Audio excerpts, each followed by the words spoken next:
ഇതാണ് പനീർ ബൂന്തി കേട്ടോ. അപ്പോൾ ഈ പനീർ ബൂന്തി നമ്മൾ എങ്ങനെ ഉണ്ടാക്കുക എന്നുള്ളത് ഞാൻ ഇനി കാണിച്ചു തരാം. ഇപ്പോൾ ആദ്യം ഞാൻ എൻ്റെ പിക്ചർ ഇട്ടുന്നേ ഉള്ളൂ. പനീരും കൊണ്ടാണ് ഉണ്ടാക്കുന്നത്.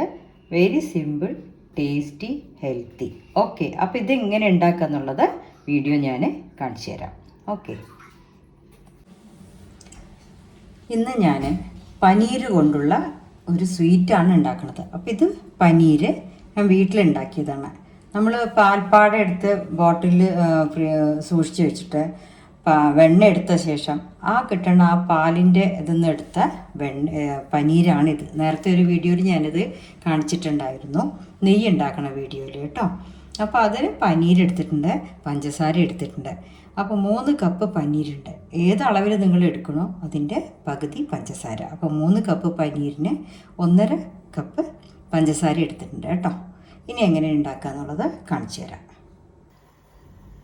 ആദ്യം നമുക്ക് പഞ്ചസാര ഒന്ന് പാനിയാക്കണം കേട്ടോ.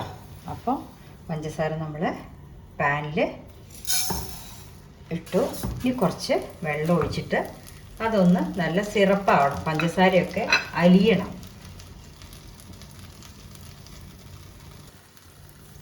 അര ഗ്ലാസ് വെള്ളം ഒഴിച്ചിട്ടുണ്ട് കേട്ടോ. ഇനി ഇത് പഞ്ചസാര ഒന്ന് മെൽട്ടാവട്ടെ. മെൽട്ടായ ശേഷം നമ്മൾ പനീരിടും. ഇപ്പോൾ പഞ്ചസാര അലിയാൻ തുടങ്ങിയിട്ടുണ്ട് കേട്ടോ. ഈ പഞ്ചസാരയിൽ ചിലപ്പോൾ അതിൽ ചളിയൊക്കെ ഉണ്ടാവും. അതെടുക്കാൻ എന്താ ചെയ്യുക അറിയോ? കുറച്ച് പശുവിന് പാല് ഒഴിച്ചിട്ടുണ്ടെങ്കിൽ ആ ചളി അതൊന്നും ഇങ്ങനെ തെളിഞ്ഞ് വരും. കുറച്ച് ഒഴിച്ചാൽ നമുക്ക് ആ പഞ്ചസാരയിലുള്ള ചളി ഉണ്ടെങ്കിൽ അതങ്ങനെ പുറത്ത് വന്നാൽ നമുക്ക് ആ സിറപ്പ് നല്ല വെള്ള കളറായിട്ട് കിട്ടുകയും ചെയ്യും, ശുദ്ധിയാവുകയും ചെയ്യും കേട്ടോ.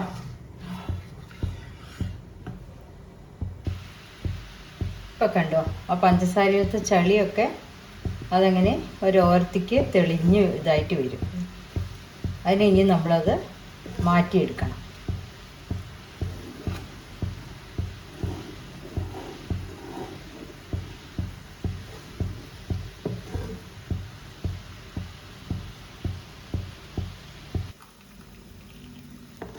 ഇതുപോലൊന്ന്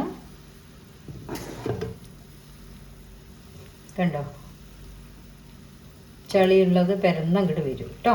അപ്പോൾ അതൊന്ന് മാറ്റിയെടുക്കാം. ഇപ്പോൾ പഞ്ചസാരയൊക്കെ നല്ല ക്ലീൻ ആയിട്ടുണ്ട് കേട്ടോ. അത് ചിലപ്പോൾ കുറച്ചേ ഉണ്ടാവുള്ളൂ, ചിലതിലുണ്ടാവില്ല കേട്ടോ. അപ്പോൾ നമ്മൾ ശ്രദ്ധിച്ചാൽ മതി. ഇനി നമ്മൾ ഈ പനീരിനെ അതിൽ പഞ്ചസാര ഈ പാനിയിലിട്ടിട്ട് നന്നായി അത് രണ്ടും കൂടിയിട്ട് മിക്സ് ചെയ്യാൻ കുറച്ച് സമയം എടുക്കും. അടുപ്പത്ത് ഇങ്ങനെ ഇളക്കിക്കൊണ്ടേയിരിക്കണം കേട്ടോ.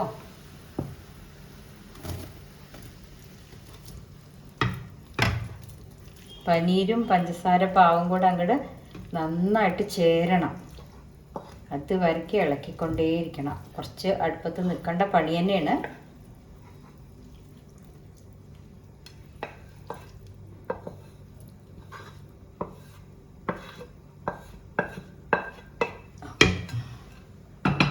ഇപ്പം നമ്മളതിൽ മുഴുവനും ചേർത്തിട്ടുണ്ട്.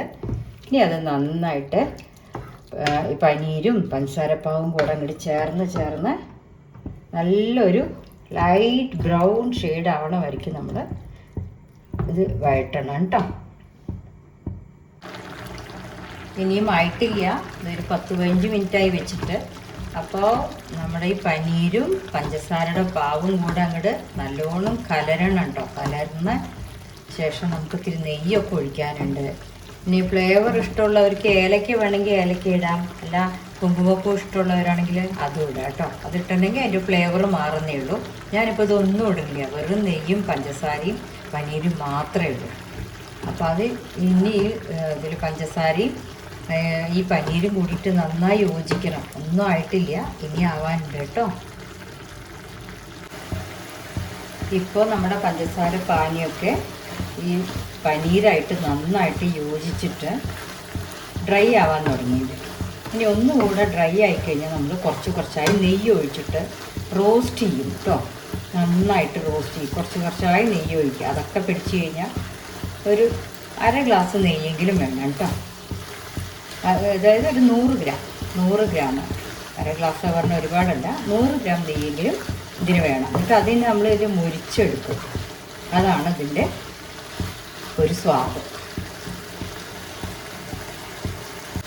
ഇപ്പോൾ വെള്ളം ഡ്രൈ ആവാൻ തുടങ്ങി. നമ്മൾ 2 സ്പൂൺ നെയ്യായിട്ട് ഇങ്ങനെ ഒഴിച്ച് അതിന് റോസ്റ്റ് ചെയ്തെടുക്കണം കേട്ടോ.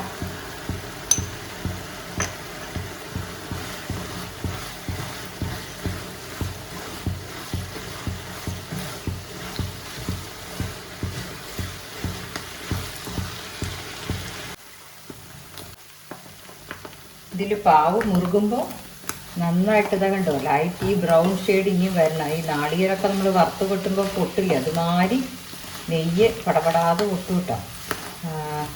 ഈ ഓരോ ഇതിലും പനീര് പൊട്ടി റെഡിയാകും.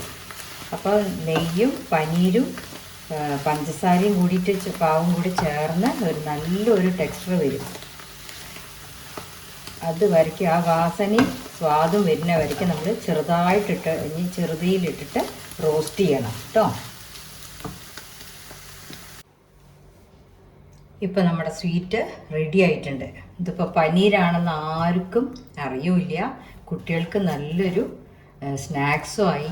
ഇനി ഇതിൽ വേണമെങ്കിൽ നമുക്ക് കുറച്ച് തേങ്ങാക്കൊത്തോ അണ്ടിപ്പരിപ്പും മുന്തിരിങ്ങയോ ഒക്കെ വറുത്ത് കൂട്ടിയിട്ട് അത് കുറച്ചും കൂടെ സ്വാദിഷ്ടാക്കുകയും ചെയ്യാം. ഇങ്ങനെ കഴിക്കുകയാണെങ്കിൽ ഇതുമാതിരി കഴിക്കുകയും ചെയ്യാം. നല്ല സ്വാദാണ്. ഇത് പനീരാണെന്ന് ആർക്കും അറിയില്ല. പനീരിൻ്റെ ഫ്ലേവറൊക്കെ പോയി കേട്ടോ. നല്ലൊരു ടേസ്റ്റുള്ള ഡിഷാണ്. കുട്ടികൾക്ക് കഴിക്കാനുള്ളതാണ് കേട്ടോ. വലിയവർക്കും കഴിക്കാം. പക്ഷെ നല്ല സ്വാദാണ്. അത് നല്ല മണിക്കുട്ട് കിടക്കണമോ അതിനെ കണ്ടു. ഇത് പനീരാണെന്ന് പറയേ ഇല്ല. അപ്പോൾ ആ പനീരും കൂടെ നമുക്ക് വേസ്റ്റ് ആക്കുകയും ചെയ്യണ്ട. ഇങ്ങനത്തെ എന്തെങ്കിലും ഒരു ഡിഷൊക്കെ ഉണ്ടാക്കാൻ പറ്റും. ഓക്കെ, ഇപ്പം നമ്മുടെ സ്വീറ്റ് റെഡി ആയിട്ടുണ്ട് കണ്ടോ. Light brown. ഇത് ക്രിസ്പിയാണ് കേട്ടോ. കഴിക്കാൻ മണിമണി കേടുവരികയില്ല. നല്ല ക്രിസ്പിയാണ്. പുറത്തന്നെ വെച്ചാൽ മതി. പനീരാണെന്ന് ആരും പറയില്ല.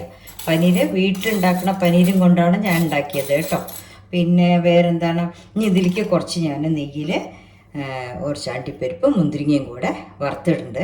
അതിങ്ങനെ കടിക്കുമ്പോൾ ഒരു ടേസ്റ്റ് വ്യത്യാസം ഉണ്ടാവും. നല്ല സ്വാദായിരിക്കും. ആ സ്വാദിന് വേണ്ടിയിട്ടാണ്. അപ്പോൾ എല്ലാവരും ഉണ്ടാക്കി നോക്കുക. ഇത് അണ്ടിപ്പരിപ്പ് മുന്തിരിങ്ങ ഒന്ന് വറുത്തെടുക്കട്ടെ കേട്ടോ. കുറച്ച് നെയ്യ് എടുത്തിട്ടുള്ളൂ കേട്ടോ. അപ്പം അതിൽ അണ്ടിപ്പരിപ്പ് മുന്തിരിങ്ങയൊക്കെ വറുത്ത് കൊട്ടിയാൽ നമ്മുടെ സ്വീറ്റ് റെഡിയായി. ഇതിന് നമ്മളിട്ട പേരെന്താ അറിയോ? പനീർ ബൂന്തി.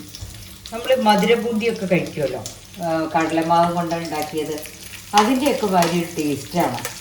അപ്പോൾ അത് പനീരും കൊണ്ടുണ്ടാക്കിയ കാരണം പനീർ ബൂന്തി എന്നാണ് എൻ്റെ പേര്.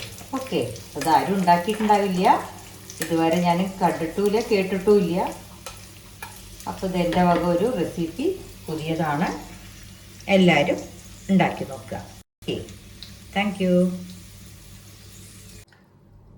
അങ്ങനെ നമ്മുടെ പനീർ ബൂന്തി റെഡി ആയിട്ടുണ്ട് കണ്ടോ.